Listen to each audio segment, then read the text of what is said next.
This is a war that should have never happened. It's a war the Russians tried repeatedly to settle on terms that were very, very beneficial to Ukraine and us. The major thing they wanted was for us to keep NATO out of the Ukraine. The big military contractors want to add new countries to NATO all the time. Why? Because then that country has to conform its military purchases to NATO weapon specifications, which means certain companies, Northrop Grumman, Raytheon, General Dynamics, Boeing, and Lockheed, get a trapped market. In March of 2022, we committed $113 billion. Just to give you an example, we could have built a home for almost every homeless person in this country.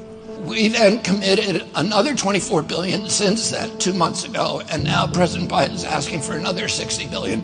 But the big expenses are going to come after the war, when we have to rebuild all the things that we destroyed.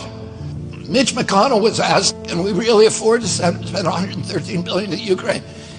He said, don't worry. It's not really going to Ukraine.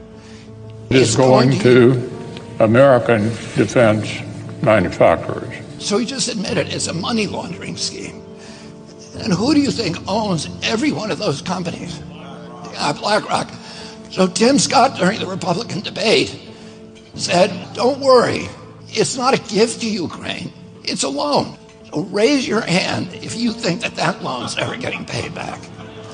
Yeah, of course it's not. So why do they call it a loan? Because if they call it a loan, they can impose loan conditions. And what are the loan conditions that we impose on?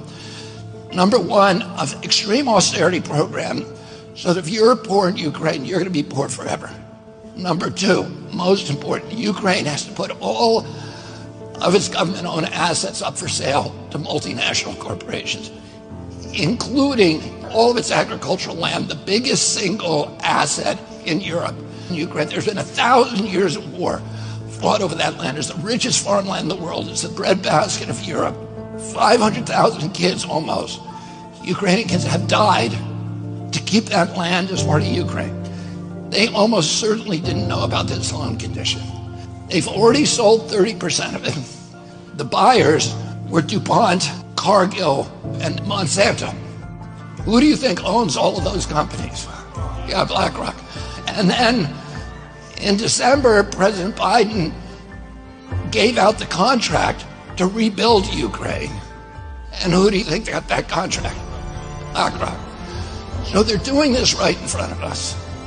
They don't even care that we know anymore, because they know that they can get away with it. And how do they know that? Because they have a strategy.